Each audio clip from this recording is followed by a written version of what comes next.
बिस्मिल्लाहिर्रहमानिर्रहीम। अस्सलामु अलैकुम viewers, welcome to my YouTube channel math and math. आज अल्लाह के करम से हम इस वीडियो में सॉल्व करने जा रहे हैं एक्सरसाइज 3.4 क्वेश्चन नंबर 1 का पार्ट 20। तो ऊपर क्योंकि इंस्ट्रक्शंस में लिखा हुआ है हमने सॉल्व करना है इंटीग्रेशन बाय पार्ट से। इंटीग्रल लेना है बाय पार्ट, यानी कि u डॉट v का formula first function as it is second का आपके पास इंटीग्रल, वो जो फार्मूला है वो हमने इस पर अप्लाई करते हुए इंटीग्रल लेना है। तो इस क्वेश्चन में जो खूबसूरती ये है कि पहले यहाँ पर x आता था, नेचुरल लॉग ऑफ x का हमने इंटीग्रल लेना सीखा। तो यहाँ पर जो x की जगह पर tan x लिखा हुआ है, लेकिन tan x का आगे डेरिवेटिव सीकेंड स्क्वायर x लिखा हुआ है। यानी कि अगर मैं पुट कर दूँ u is equal to tan x, आप किसी वेरिएबल के इक्वल t के इक्वल x z किसी x के अलावा किसी वेरिएबल के इक्वल ले सकते हैं। तो u इज़ इक्वल टू अगर tan x लूँ और दोनों साइडों पर डेरिवेटिव लूँ यानी कि d अप्लाई करूँ तो इधर आ जाता है du, जबकि tan x का डेरिवेटिव होता है सीकेंड स्क्वायर x dx। यानी कि इस सीकेंड स्क्वायर x को आप du लिख सकते हैं अगर आपने tan x को क्या पुट कर दिया है u। तो ये इंटीग्रल कुछ इस शेप में आपके पास आ जाएगा, tan x की जगह पर आपके पास u आ जाएगा और सीकेंड स्क्वायर x dx को रिप्लेस कर देंगे du से।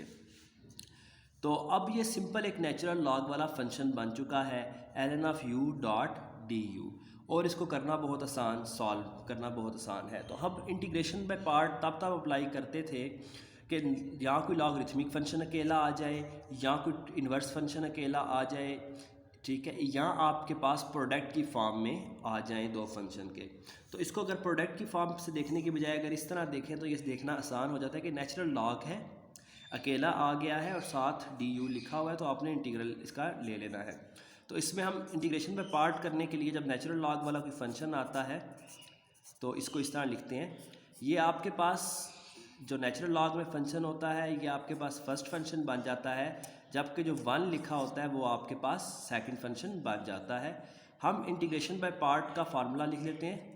इंटीग्रेशन बाय पार्ट में क्या होता है, first function as it is second का यानी कि v का इंटीग्रल आ जाएगा माइनस इंटीग्रल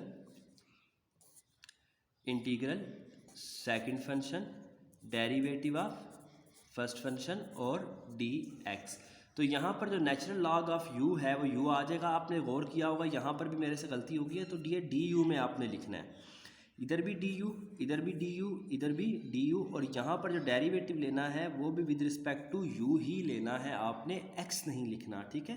तो जिधर जब dx था फार्मूले में उधर du आ जाएगा। तो अब u और v की वैल्यू सब्सटीट्यूट करेंगे। u है ln ऑफ u, जबकि v क्या है 1 है, तो 1 का इंटीग्रल u के लिहाज से ही minus integral of 1 with respect to u, derivative लेना है d by du of ln of u और साथ आ जाएगा du। ln of u integral आ जाएगा, साथ 1 का u इधर से आएगा माइनस u, नेचुरल लॉग का डेरिवेटिव लेंगे ln ऑफ u का विद रिस्पेक्ट टू u, तो ये 1 बाई u du, u से u कैंसिल। इसको हम लिख सकते हैं u ln of u minus 1 du। 1 का इंटीग्रल दोबारा से आपके पास आ जाएगा u प्लस c। अब जो क्वेश्चन था वो इन दैट उसके जो वेरिएबल था वो x था, इन टर्म ऑफ x लिखा गया था, जबकि जो इंटीग्रल आया है वो इन टर्म ऑफ u आया है। तो u की वैल्यू क्या थी अगर देखें तो u की वैल्यू थी tan x। तो यहाँ पर हम एट द एंड पुट कर देंगे कि u जो इक्वल है वो तो किसके इक्वल है, tan x के। तो ये आपके पास इंटीग्रल आ जाएगा tan x ln of tan x minus tan x plus c।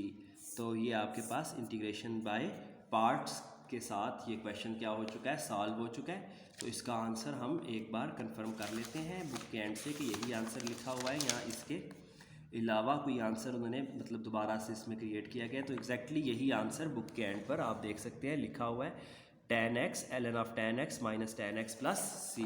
तो अल्लाह के करम से हमारा ये क्वेश्चन एग्जैक्टली सॉल्व होकर आ गया है। चलते हैं नेक्स्ट क्वेश्चन की तरफ।